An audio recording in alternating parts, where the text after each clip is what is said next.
राधे राधे दोस्तों। आज सभी को पहला बृहस्पति व्रत की हार्दिक शुभकामनाएं हैं। ईश्वर आप सभी के व्रत और उपवास को ग्रहण करे। आज सभी की सारी मनोकामनाएं पूरी करे। दोस्तों, आज आप सुनेंगे पहला बृहस्पतिवार व्रत कथा। तो दोस्तों, इस कथा को सुने तो पूरा सुने, अधूरा मत सुने। बृहस्पति भगवान नाराज होते हैं। अगर पूरा सुनते हैं तो बृहस्पति देव आप पर बहुत प्रसन्न होंगे। आपका घर में धन कभी कमी नहीं होने देंगे। तो आइए हम सब मिलकर बृहस्पति देव को जयकारा लगाते हैं। बृहस्पति देव की जय, बृहस्पति देव की जय। उनकी 3 संतान थे, 2 लड़की या 1 लड़का। ब्राह्मणी विष्णु भगवान का परम भक्त थी। ब्राह्मणी को श्रद्धा भक्ति देखकर विष्णु भगवान ब्राह्मण का घर में बहुत सारा काम पेटवाता कि ब्राह्मण देव काम करके अपना बच्चों लोग के पेट पालता। लेकिन ब्राह्मण देव तो निकम्मा था, कुरिया था। वो बेसी काम नहीं करना चाहता था। वो 2 ही पूजा करवाता था, 2 पूजा से ज्यादा वो पूजा नहीं करवाता था। ब्राह्मणी ब्राह्मण से कहती रहती थी कि ब्राह्मण देव देखिए, भगवान का कृपा से आपको घर में कितना काम आते हैं, लेकिन आप तो सारे काम को ठुकरा देते हैं। विष्णु भगवान इसलिए बैठाते थे कि वो ब्राह्मण देव वो आदमी का काम करके और वो आदमी से पैसा लेकर अपना बच्चों को कम से कम पेट तो भर सकेगा। लेकिन ब्राह्मण तो काम करना ही नहीं चाहता था।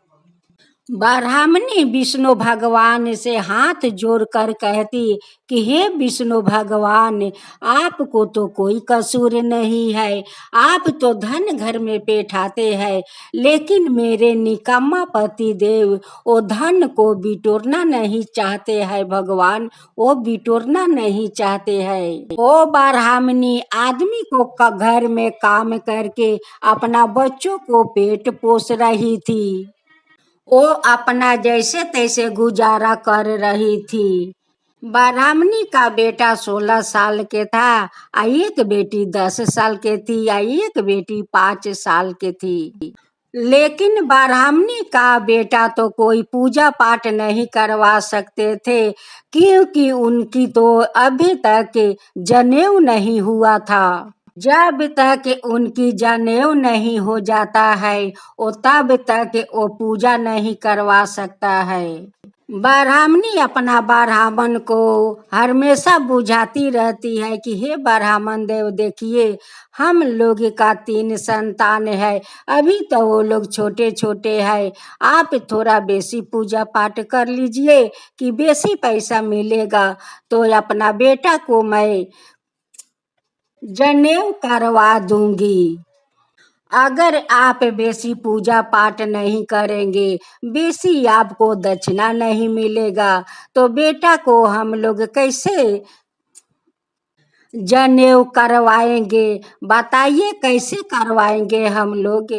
एक बार ब्राह्मणी विष्णु भगवान का पास बैठकर रो रही थी और कह रही थी कि हे विष्णु भगवान, मेरे नसीब ऐसे निकम्मा पति लिखा गया कि आज इनके घर में आकर मैं इतना तकलीफ कर रही हूँ। भगवान, अपना बच्चों लोग का पेट भर कर मैं भोजन नहीं दे सकती या नहीं कपड़ा दे सकती है। भगवान, मेरा कैसा नसीब है? भगवान, मेरा कैसा नसीब है?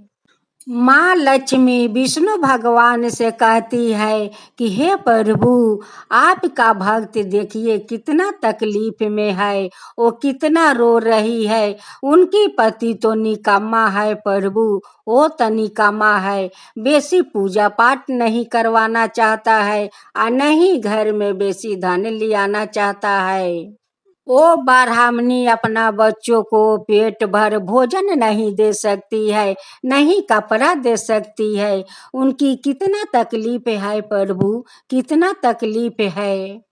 विष्णु भगवान कहते हैं कि पियो, देखो तुम तो सब कुछ देखती हो, मैं तो घर में धन पेठाता हूँ, लेकिन ब्राह्मण देव तो धन बिटोरना नहीं चाहते हैं, तो उसमें मैं क्या करूँ?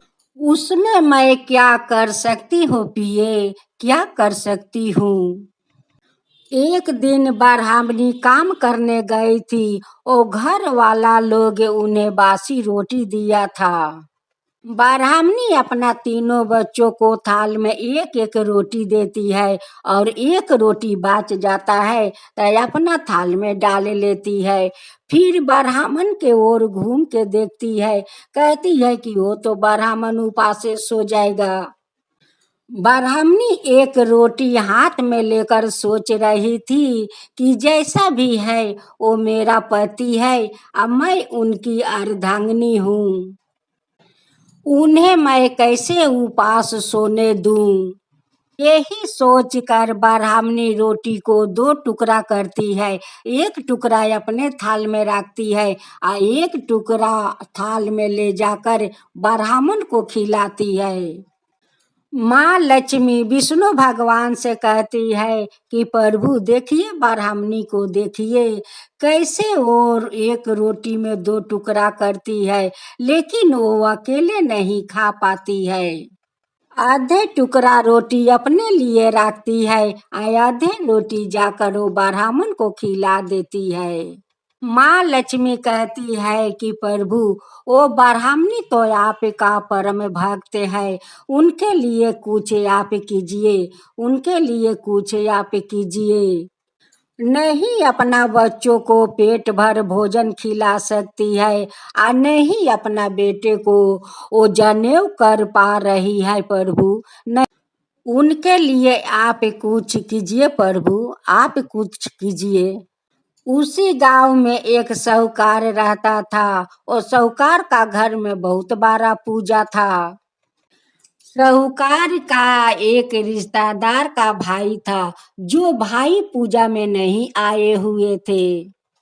विष्णु भगवान वही रिश्तेदार भाई का रूप धारण करते हुए या साहूकार का घर आते हैं।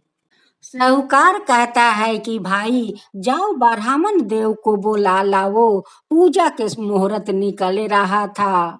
विष्णु भगवान वही निकामा का घर जाते हैं और कहते हैं कि हे ब्राह्मण देव, मेरे भाई का घर में बहुत बड़ा पूजा है, चलिए आप पूजा करवा दीजिए।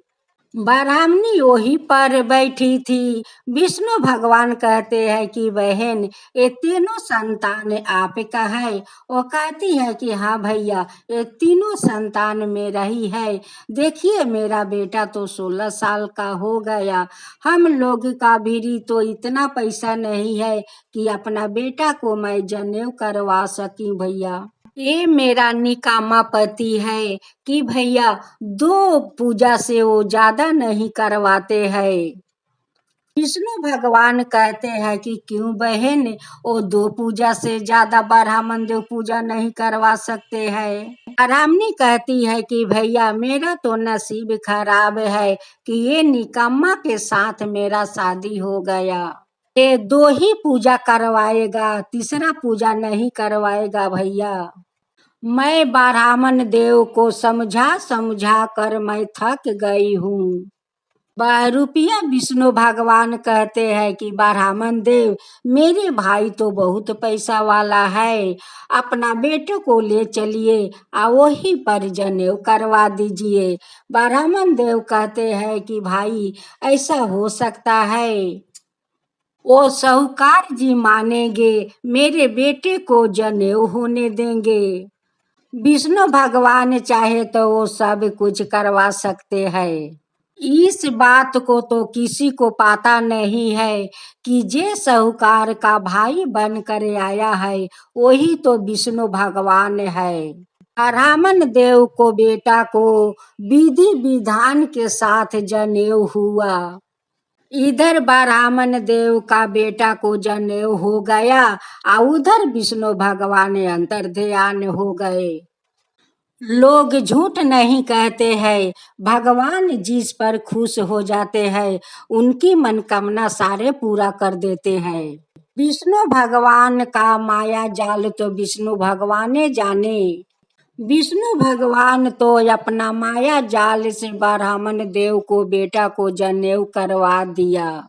जब पूजा पाठ समाप्त हो जाता है तो ब्राह्मण देव वही आदमी का खोजते हैं। वो साहूकार का भाई कहाँ चला गया, उससे तो हमें मुलाकात करना है, उसे हमें तो धन्यवाद देना है। आज उन्हीं के कारण तो मेरा बेटा को जनेऊ हुआ है, तो कम से कम तो उन्हें धन्यवाद तो दे दूं। ब्राह्मण देव खोजते रह गया लेकिन साहूकार को भाई को नहीं पाया। वो साहूकार का भाई होता तभी तो मिलता, वो तो विष्णु भगवान थे। वो तो आए थे ब्राह्मण देव को बेटा को जनेऊ करवाने के लिए। पूरा हो गया और वो अंतर ध्यान हो गए। अब तो ब्राह्मण देव का बेटा घर घर जाकर पूजा पाठ करवाने लगा। बहुत सारा घर में धन ले आने लगा। अब तो ब्राह्मण का दुख आस्ते आस्ते कम होने लगा। कम होते होते ब्राह्मण देव तो धनवान बन गया। जो ब्राह्मण देव का बेटा धन कमा कर ले आता था वही धन में उनकी बरकत होने लगे। एक दिन विष्णु भगवान ब्राह्मणी का सपने में दर्शन देते हैं और कहते हैं कि ब्राह्मणी, अब आपको दुख दूर हो गया, अब दुख नहीं होगा। अब तो आपका बेटा कबनिहार हो गया और वो बहुत सारा धन अब लाने लगा है। विष्णु भगवान कहते हैं कि हे ब्राह्मणी, मैं आपको आशीर्वाद देती हूँ कि तुम्हारा घर के धन कभी ना शेष हो। हे ब्राह्मणी, आपका तो श्रद्धा भक्ति देख कर मैं बहुत प्रसन्न हूँ, बहुत प्रसन्न हूँ। जो बृहस्पतिवार का दिन मेरा व्रत लोग श्रद्धा भक्ति से करता है उन पर मैं प्रसन्न हो जाती हूँ और मन चाहा फल मैं दे देती हूँ।